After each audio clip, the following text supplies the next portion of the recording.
Olá, pessoas queridas, como tem passado? Estamos no quarto encontro e hoje vamos falar de um tema que eu amo de paixão, que é a questão da construção dos nossos planos de aula. Vocês sabem que planos de aula, eles são, na verdade, a nossa bússola, a nossa referência para o trabalho.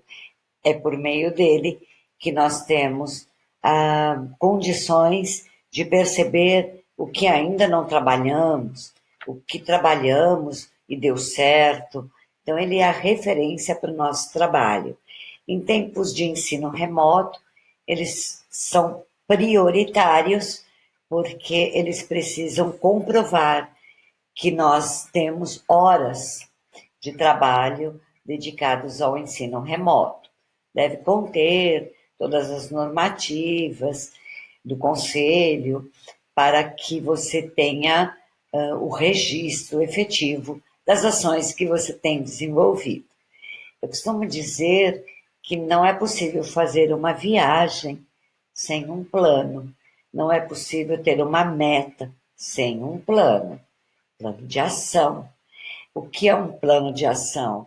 Ele é, na verdade, a maneira que você prevê aquilo que você, de antemão, considera importante, por exemplo, levar para uma viagem. Então, você sempre deverá ter um plano de ação.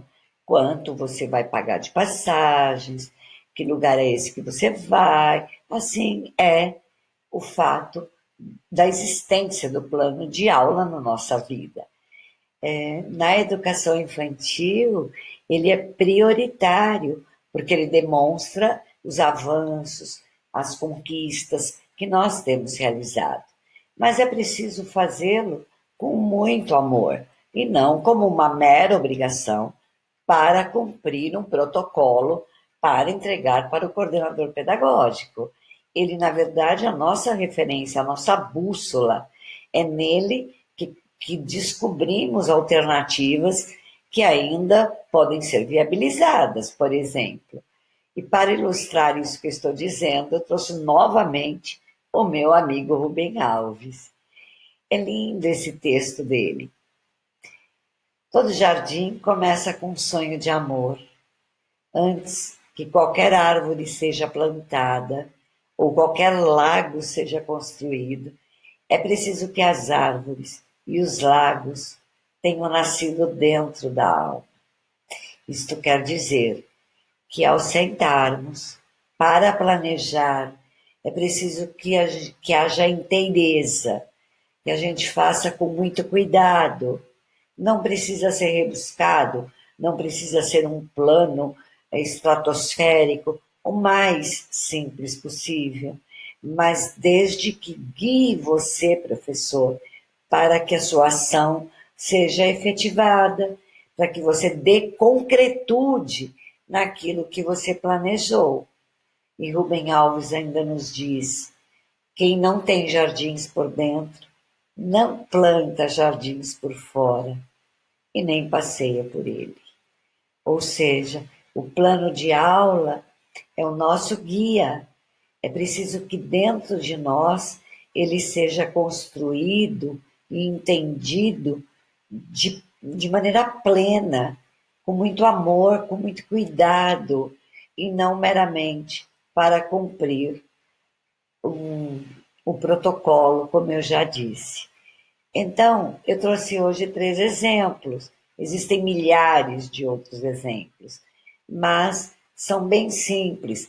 Ainda não são propriamente dito um plano de aula, mas ele é uma referência para você pensar e construir da sua maneira, do modo que seja mais adequado para que você use realmente como uma grande bússola para ministrar as suas maravilhosas aulas no ensino remoto.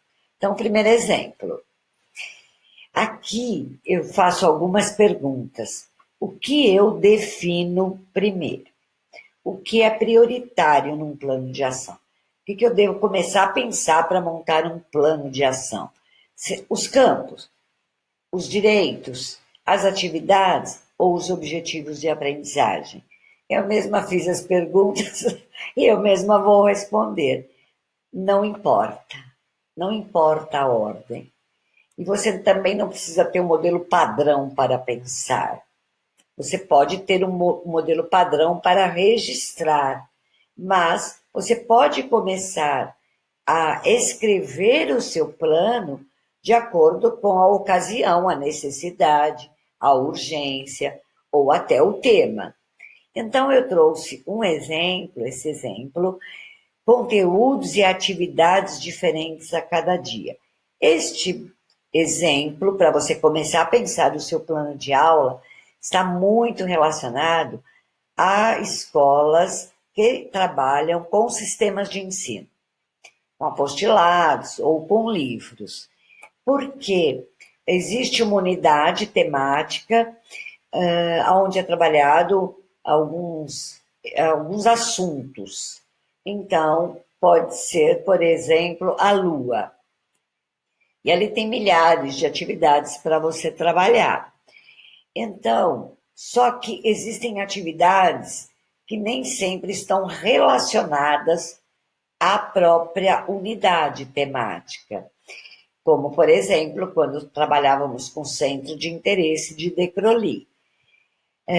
Mas aqui você pode perceber que eu sei que às segundas-feiras, por exemplo, na educação infantil, estão acontecendo até 3 aulas. Um exemplo bem interessante é de uma escola que eu trabalho.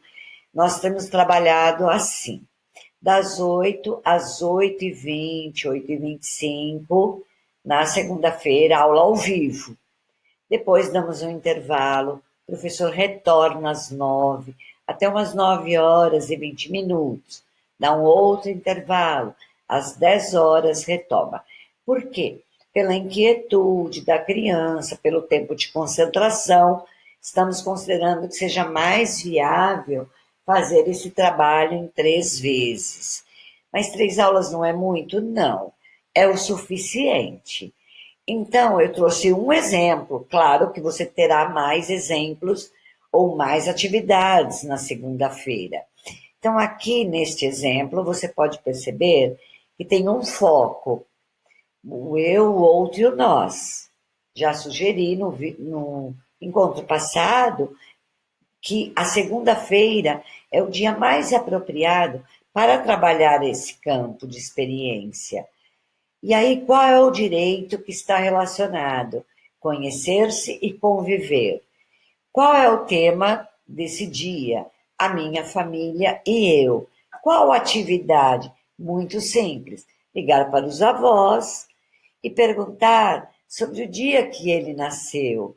Como foi, experiência, a vovó, o que ela sentiu neste dia. Porque, veja, você está rememorando um fato que vai falar sobre ele, sobre essa criança. A alegria dos avós, se eles se lembram, se eles estavam presentes, que tamanho que ele tinha, o que a vovó sentiu, e assim por diante. Temos também o exemplo da terça-feira. Então, trabalhar o corpo. Qual é o direito de aprendizagem? O brincar. Qual é o tema? Vamos dizer, é o equilíbrio. Então, segurar objetos na cabeça, dar um passo, 2 passos, 3 passos, e assim por diante. Então, vocês depois prestem bem atenção nos slides e acompanhem as outras sugestões. Temos também uma segunda sugestão, que é trabalhar um tema semanal com atividades interligadas. Tem uma certa relação com o centro de interesse de Decroly, mas necessariamente não no ponto de vista como era trabalhado, porque ele traz os campos de experiência aliados a esse tipo de trabalho. Então, eu fiz 2 perguntas. Será que o ideal é trabalhar um tema por semana? É possível trabalhar pedagogia de projetos no ensino remoto? Então, eu vou responder sim e sim. O ideal, pessoas, é que assim como os campos nos dão a liberdade de ir além, de ousar, de sair fora da caixa, trabalhar um tema a semana inteira seria, no mínimo, maravilhoso. Por quê? Porque a exploração e o aprofundamento seria inimaginável. Quer dizer, você poderia alçar voo com seus alunos e descobrindo novas coisas e trazendo novas ações, novos exemplos, novas atividades. E aqui eu elegi como exemplo a minha família e eu. Então veja, na segunda-feira o campo também é o eu, outro e nós, conhecer-se, conviver, atividade, ligar para os avós. Tá. Só que na terça-feira é diferente do exemplo anterior. Corpo, gestos e movimentos. Também é brincar. A minha família e eu. Equilíbrio e ocupação de espaço. Qual é a atividade? Imitar quando você era bebê.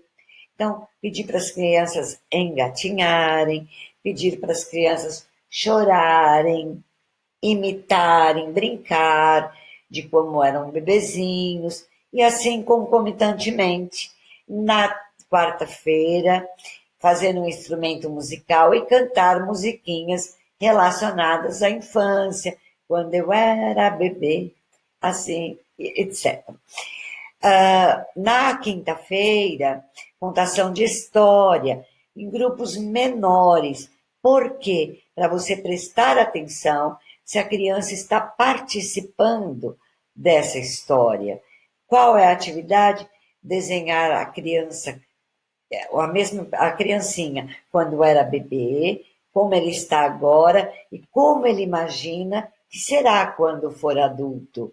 E na sexta-feira, para culminar essa semana festiva de pensar sobre a família, e esse é um momento muito rico para pensar a família nesse tempo de isolamento, produzir um livro sobre a família e trabalhar com medida e altura dele, enquanto quanto ele está medindo, qual a altura do pai, que número de roupa ele está usando. Então, essa é uma outra forma de pensar.